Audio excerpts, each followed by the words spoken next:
Welcome to another episode of Synergy's Accidentally Fit podcast. I'm your host, Joe Hashey, and today I have the pleasure of being joined by Jennifer Montgomery, who, if you're watching this on YouTube, has way more pictures than I do on her wall. It's very impressive, Jennifer. I've had the pleasure of knowing Jennifer. It must be about 2 years now. Is that right, Jennifer? About a year and a half, I think. Year and a half. Okay, because I remember you had your mom come in around this time, around Thanksgiving. It was in May. I joined Synergy in April of last year, in 2019. So Awesome. So what kind of things motivate you to get fit? Like, why'd you say, hey, I want to try out a gym or try out all the walking stuff that you're doing? What kind of gave you that initial push to say, I should do something? So originally, and sometimes it's just, you take a look at yourself and you're like, it's getting a little heavier. I'm not eating quite as healthy. And so, you just kind of hit that point where you're like, I have to do something. That's happened a few times for me. I like that because this podcast right now isn't released. There's no real episodes up, but that's what I talk about in the intro episode. And that's why we call it Accidentally Fit. The reality is there's small habits over time that you realize one day when you look in the mirror, like, hey, I'm pretty in shape, or the opposite happens. And it's probably happened to all of us, including myself, where you're brushing your teeth one day and the electric toothbrush has new batteries and it's shaking your belly a little bit. You're like, uh-oh, what happened? Like, I need to do something to reel it in. Yeah. And so you stumbled across us, which I'm very fortunate that you've been in and get to know you, because you have been very self-driven and self-motivated. We kind of give you some exercises when you come in, but you always have a good attitude about it, at least on the outside. Yeah. How do you stay positive, Jennifer? I don't know. I feel like I've said it before. Like, I feel like I'm living my best life right now, like I'm the fittest I've ever been. I'm out running, which is one of my favorite things to do. And I'm out hiking every week with friends, and I have a great group of friends, and so things just seem to be going great. So and even with the ups and downs, I mean, there have been some like down moments in terms of like maybe a running injury that's like kept me out a little bit, but I just try to like not get too down about it and try to think it's only temporary. I'm going to be right back at it, once I'm a little healthier. Yeah, before we dive into that, because I know you're on a interesting running mission today I like to talk about, but a year ago, did you think you would be where you're at today, or a year and a half ago, or 2 years ago? Is this a vision you had for yourself, or is it just, hey, I need to get in shape, and then things started snowballing and you found a community, a group of friends that you're able to do external things with? I would have hoped I would have been here, because I've always had like a goal of like running consistently and being back in shape and being able to do that. And I still have longer term sort of goals of running, but I'm happy that I've been able to be consistent for this long, because it's maybe the longest I've been this consistent with it and been able to be this consistent. So I'm happy about that. And stumbling along sort of the group of friends I have that go out hiking with me, that was a surprise, but a very pleasant one. Because, I just threw out there to the Synergy VIP page, hey, if anybody wants to go hiking anytime, let me know. And, one person responded, and then, now we bring somebody else in, and now we have, a good group that goes every week. Now you have a gang. Yeah, pretty much. Very intimidating out there. Yeah. Why do you think you've been able to be so consistent this time if you've been up and down before? Some of the up and down, I know for me, for when I'm wanting to run and not get injured, it's key for me to do strength training at the same time. And I haven't always been consistent with that, but going to Synergy's really helped, because, I'm sort of accountable. I pay for the 3 times a week. I'm going to go for the 3 times a week, and we sign up ahead of time. And so that's a commitment. Like, I'm going at this time. There's really no ifs, ands, or buts about it. And I think that's helped keep me just strong in general and build up the muscle that's been able to keep me healthy and running. I love that you're coming at it from multiple angles, because talking to Andy on one of these just yesterday, doing a recording, and he mentioned during the pandemic, he got home, he wasn't working out as much and his shoulder started bothering him. He wasn't getting all the increased blood flow and all that from exercise, and having something else to do. So for Andy, it would have been, and he did do it, go out and walk more or go out and run more.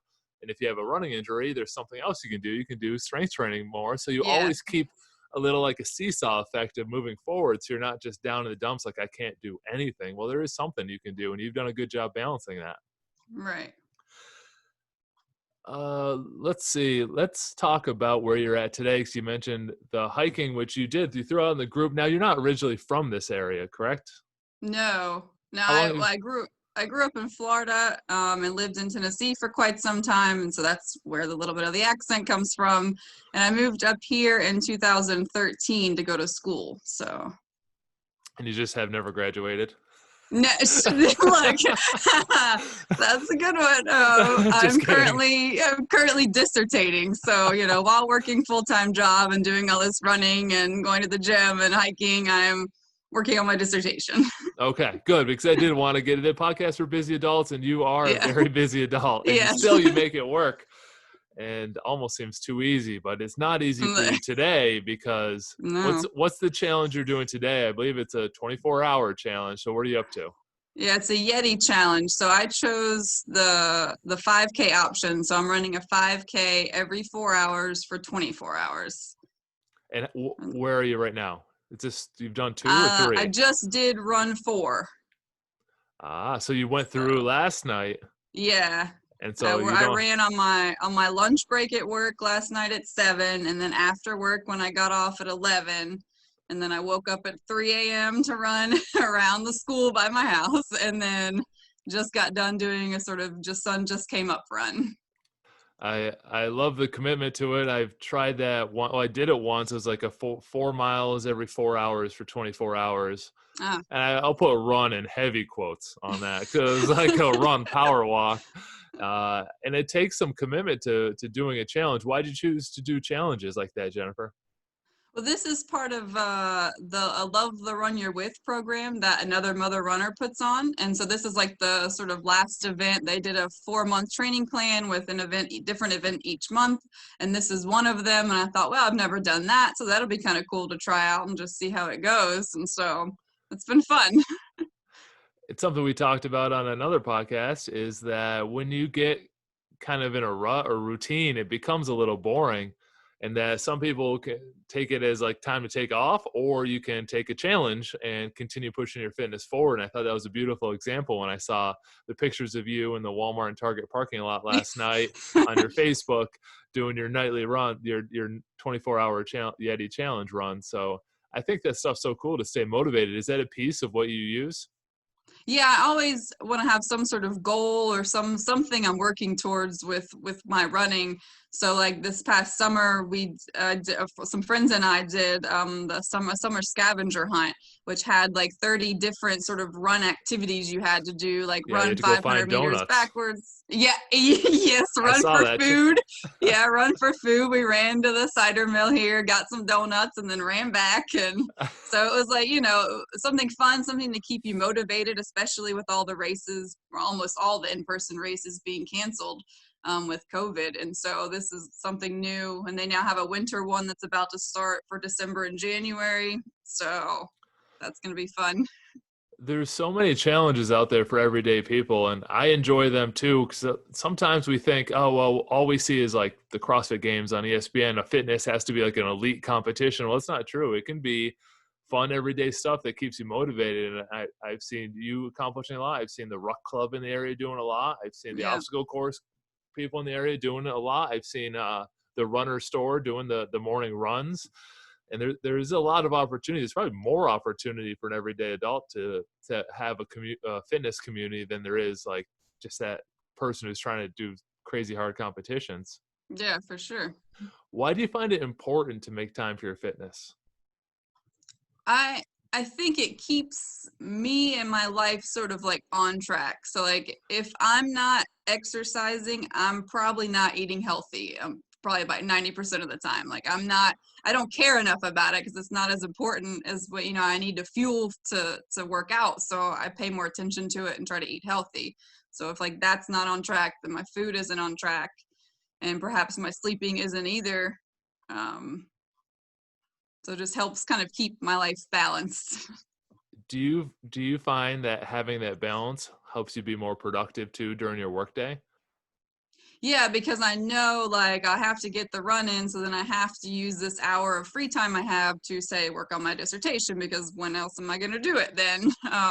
So it definitely brings more structure to it because I have certain things I have to get done that day. I can't just lounge about all day and just go run later. Maybe work on the dissertation. I might read a book. Like no, I don't have time for all of those things.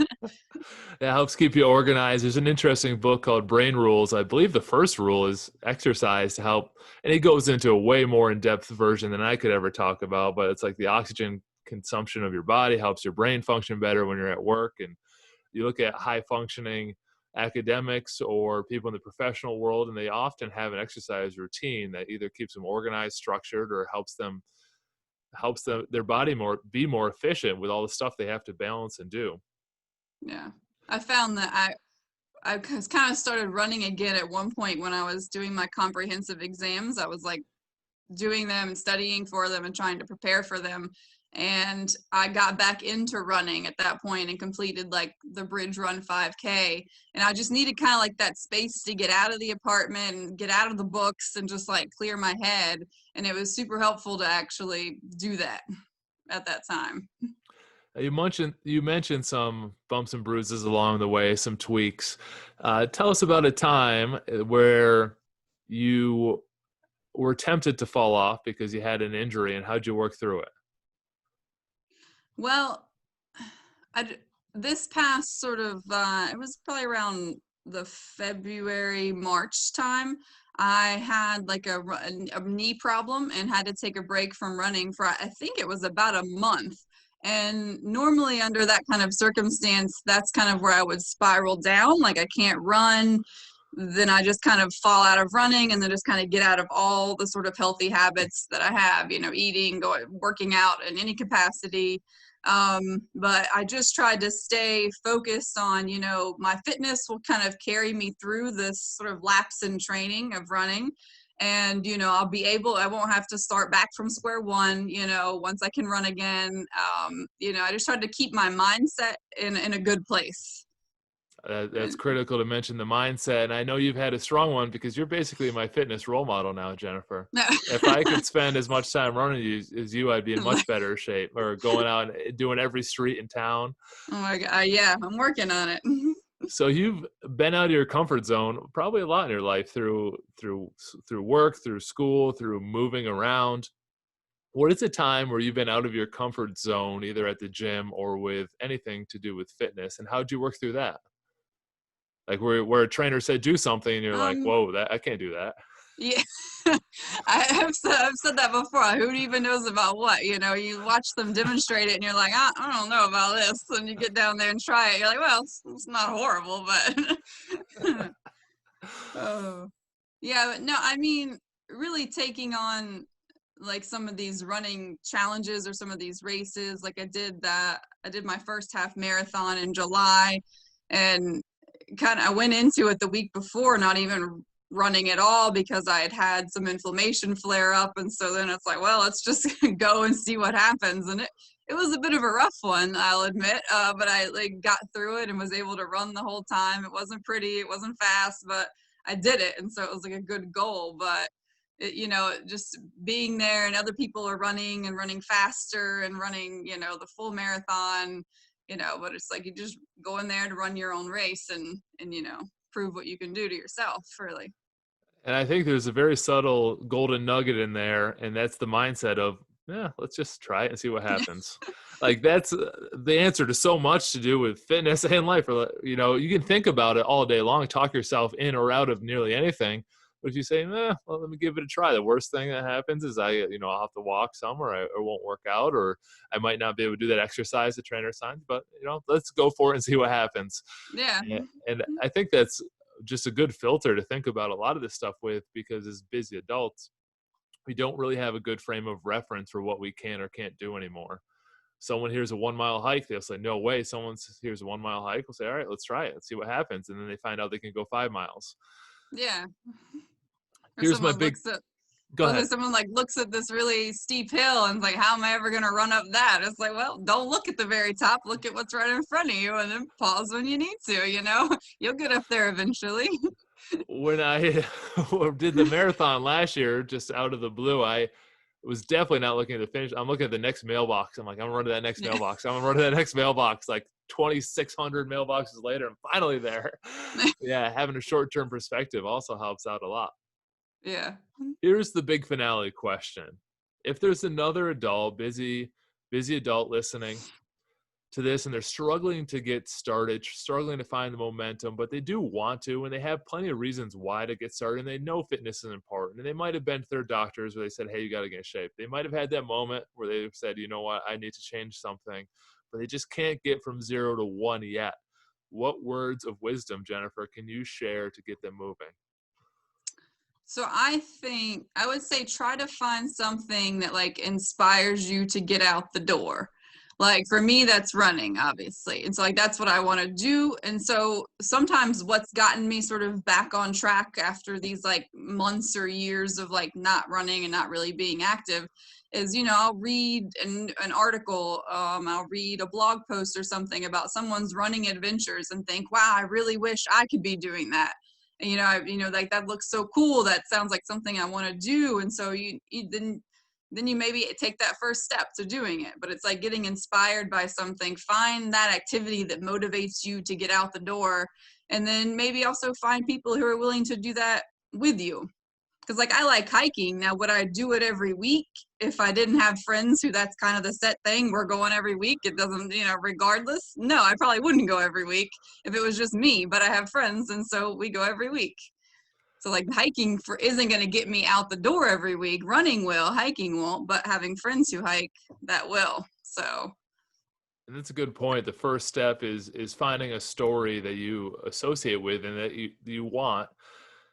And this podcast is motivated by a running story. I don't know if you've ever read the Penguin Chronicles. No.